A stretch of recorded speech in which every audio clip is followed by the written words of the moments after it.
Alright guys, so today I'm gonna read a quick Let's Not Meet story. I just found it on Reddit and it's kind of obscure, it's kind of ambiguous. It doesn't really tell you exactly what's gonna happen, but it sounds pretty good.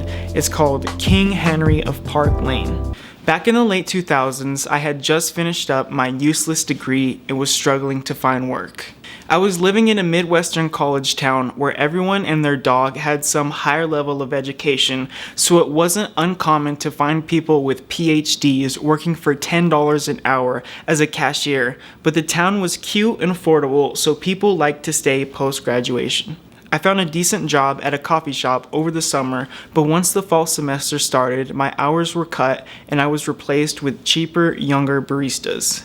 A coworker suggested I tried nannying. I wasn't particularly interested in working with kids, but she assured me it was good money, so I decided to join a website for nannies and babysitters and very quickly was contacted by a family.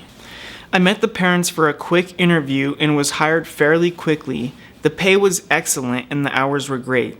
8 a.m. to 4 p.m., so I had the evenings to myself and free weekends.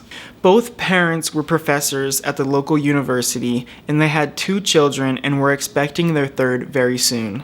Henry was 8 and Jane was 3. Both children were incredibly intelligent, Jane particularly so, and had the vocabulary of a much older child. I was primarily responsible for her, since Henry spent most of the time during the day in school. Jane was a very serious little girl. She could carry a very in-depth conversation, and I used to joke with her mom that she was like a 60-year-old trapped in a toddler's body. Henry was a beautiful kid, I'll give him that.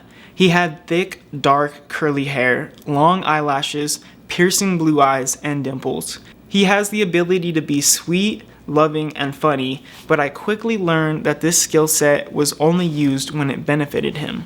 Overall, Henry was a true monster. I had an older brother and 2 younger brothers, so I'm familiar with sibling relationships and I know fighting is normal. However, Henry tormented Jane. I've never seen a child get so much joy out of causing pain, fear, and discomfort to another human being. He loved nothing more than to terrify her with stories of monsters or ghosts. Hey, that sounds like my cousins. He had convinced Jane that there was a demon living in their basement and she refused to go down with me when I went to do the laundry. Over a couple of weeks, I had slowly got her to sit on the bottom step and play while I folded clothes so I could keep an eye on her. She was so proud of her bravery, but when Henry came home, he saw she had conquered her fears. He made it his duty to terrify her even more, and all progress was lost. He was so terribly mean to his little sister, I was worried about her physical safety when he was home. He would constantly taunt her, pinch her, threaten her, and destroy her belongings. I despised the hour I had with him every evening after picking him up from school. The entire time would be filled with crying and screaming and his refusal to obey. I would try to tell him off occasionally. I'd say he couldn't act however he wished, that he was a child, I was the adult, etc. "You aren't the king of this castle, Henry." This is something my parents used to say to me. "I am the king. I'm King Henry. Off with your head," he responded. And he was right. I didn't have any less control over him than his parents. They, let's just call them Elizabeth and Michael, were absolutely clueless. Dad was work obsessed and incredibly hands-off. Mom was a sweetheart but also a doormat and allowed both kids to walk all over her. They had no discipline whatsoever, so a lot of Henry's behaviors made sense. Why would he need to behave if no one ever made him? I was so shocked to watch how Henry treated his mother and how she allowed him to mock her, call her names, and act aggressively towards her. It wasn't unusual for him to tell her she looked ugly and needed to go change or put her hair down, and she'd go do it. He's threatened to punch her in the stomach if she didn't do what he wanted. He'd pinch her in the back of the arms when he was displeased with her. She made excuse after excuse for his behavior, calling him exceptionally bright and bored and having a difficult time adjusting to her pregnancy. When the baby was born, things got even worse. Thankfully, he didn't attempt to hurt baby Peggy, but his aggression and violence towards his mother and Jane got so much worse. One afternoon, he found his mom's sewing needles and tried to trick Jane into sitting on one. When it didn't work, he stuck one right in her tiny arm. She screamed, and I freaked out and removed it and called both parents ASAP. Elizabeth arrived home, concerned for Jane, and for the first time seemed at least frustrated by Henry's behavior. She attempted to scold him, and he became so enraged he started punching her in her postpartum stomach. This kid's a fucking shit. She only responded by crying and hugging him and asking him why he was so angry and wanted to hurt his sister. He responded with a cold, "I'm angry because you should have miscarried them both. They both should have died inside of you." My jaw hit the floor. Elizabeth stopped crying and just stared at him, and then me. I assumed they were going to potentially get this kid some help, but when I approached the subject the next day, I was brushed off and told that they had a talk with Henry and it was just an outburst due to an unrelated issue at school. Another excuse. Henry continued to torment the entire family, and he started to target me as well. For the past few months, he mostly ignored me. He's occasionally called me ugly or thrown the laundry I had just folded all over the room, but he had yet to get physical with me. This changed one day when unfortunately he had the day off from school, so I got to spend the entire time with him home while also caring for Jane and Peggy. It was challenging, but by 10 a.m. he was bored of torturing Jane and went to go play in his room. The rest of the morning went decently with him occupied in his room until lunch, where he spilled his plate all over the table because I didn't cut his crust the right way. I cleaned it up. I admitted my defeat weeks ago. I couldn't enforce any rules or boundaries if the parents didn't back me up. I put the girls down for a nap, and Henry asked me to read him a story. For the first time, he was calm and genuinely sweet with me. I read him the BFG, and he cuddled a bit closer. I thought for a bit, maybe this kid just really needs more one-on-one time. I was about 30 minutes into the book when I felt a small hand reach under my shirt and touch my stomach. I looked at him, and he stared at me. I gently picked his hand and told him it wasn't appropriate to touch other people without asking. He seemed angry, but let me continue reading. I noticed that he had stopped paying attention to the story and was looking at me all over. Before I could ask him what was wrong, his hand was up under my shirt and making its way from my breast when I yanked it away and stood up. I tried not to yell, told him that was incredibly inappropriate and that he's never to touch anyone underneath their clothes ever again. Henry looked at me and said, "I can touch whoever I want, wherever I want, whenever I want. You can't stop me and no one can stop me." I was creeped out and felt violated. I know he was a child, but just imagine how that feels as an adult woman. I know children aren't the best with personal space boundaries, but Henry was almost 9, and I knew he knew that that wasn't appropriate or okay. The intent behind it seemed sinister. I ended our story session and tried to get through the rest of the day. I was so glad he'd be back in school for the rest of the week.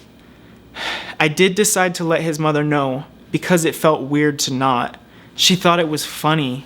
She kind of chuckled and said he is a very sensory-oriented kid and just wanted to try to be affectionate. At that point, I honestly decided that I was never going to talk any sense into these parents, and I needed to look for another job. I knew I was going to put my 2 weeks in pretty soon. I was very sad because I was close to Jane and Peggy, and I felt like I was abandoning them.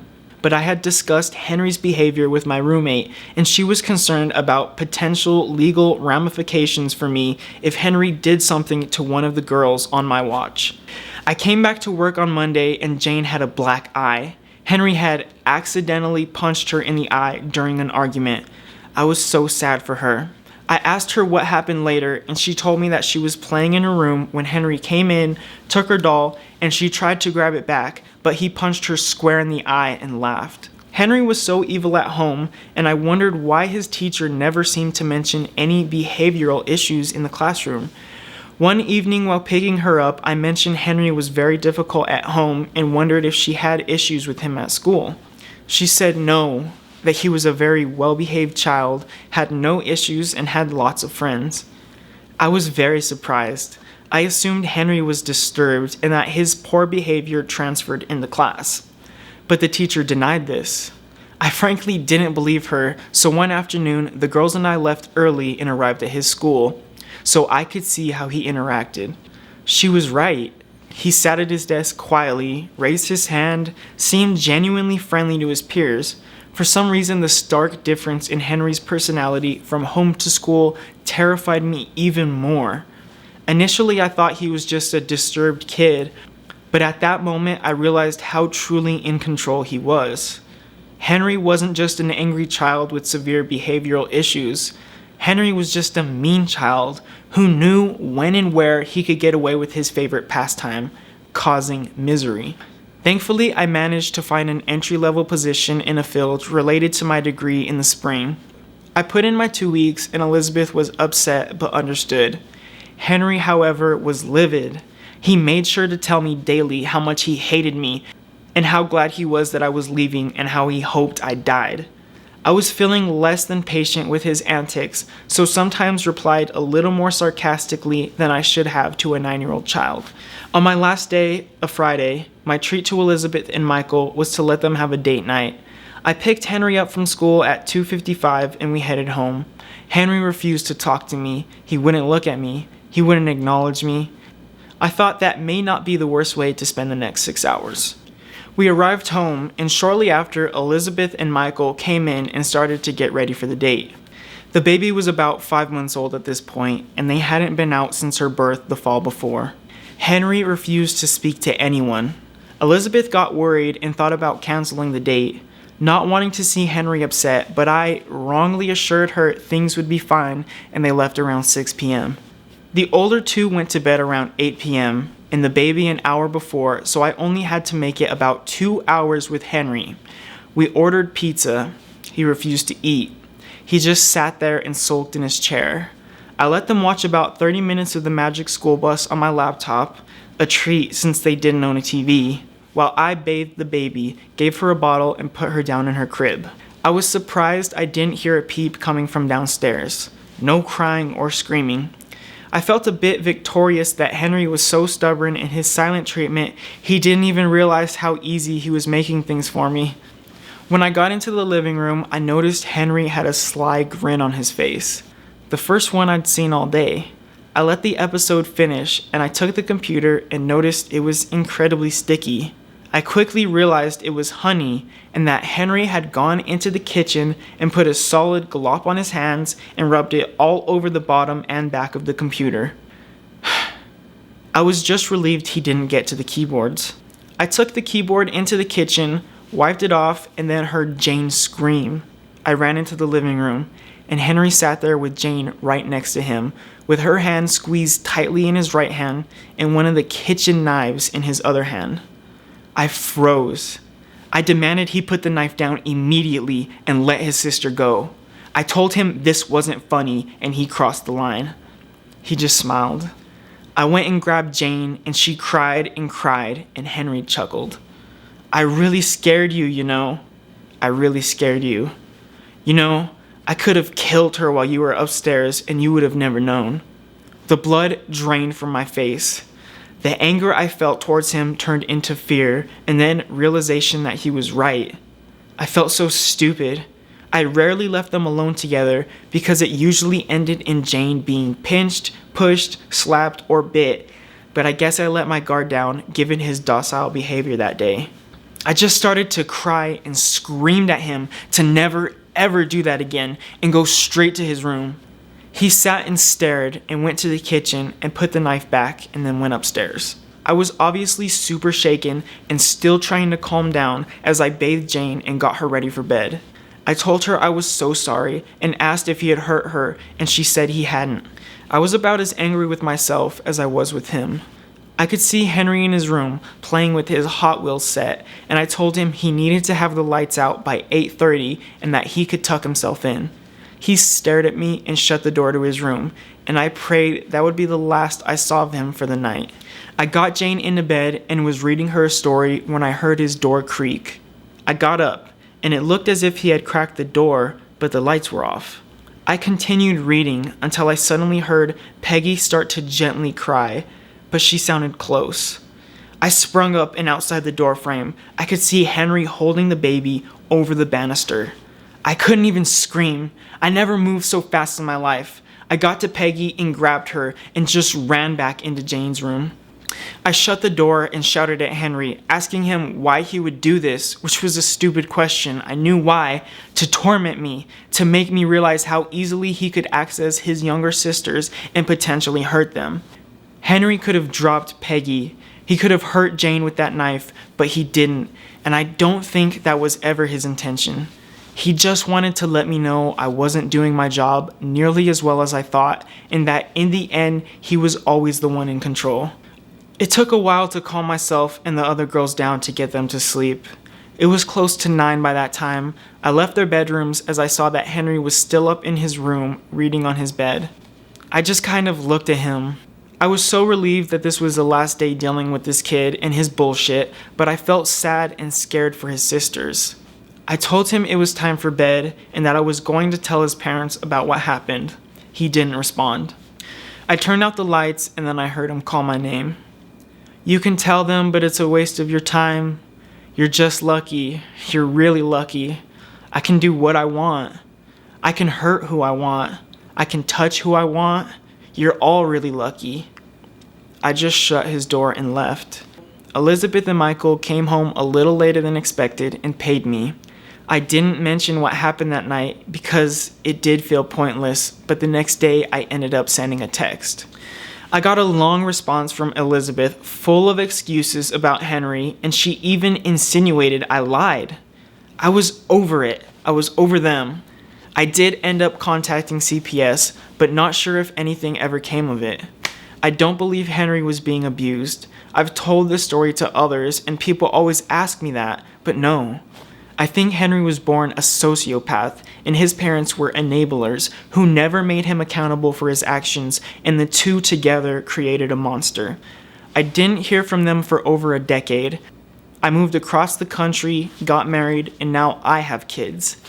My son is almost age 6, and he has 2 little sisters that are both 3.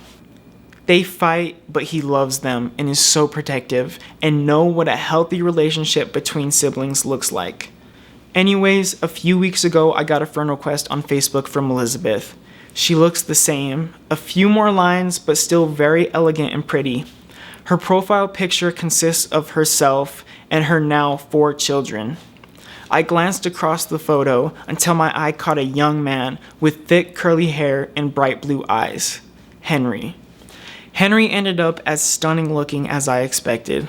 He is about to be a sophomore at a well-known elite American university. He plays for their soccer team and is majoring in business. He has a girlfriend and seems popular in his fraternity. This is all that I can gather through his public Facebook posts. Maybe he learned accountability and grew out of his mean-spirited and manipulative ways. I can only hope that's true for his siblings' sake, as well as the well-being of those around him. For now, my family is thousands of miles away from you, Henry. I honestly don't care if we meet again. I handled you before and I can handle you again. However, be it now or 20 years in the future, when my children are out on their own trying to find a place in the world, if you see them, you don't fucking touch them. Damn. That was a crazy one. That was a perfect length, bro. But yeah, dude, I don't know, man. I don't know if some people are just born like that. I feel like there's gotta be some factors of home life, you know? There's gotta be something that went on. But anyways, I hope you guys enjoyed that. I won't go on for too much longer. I try to keep these videos a little shorter now, and please like it if you watched. Thank you.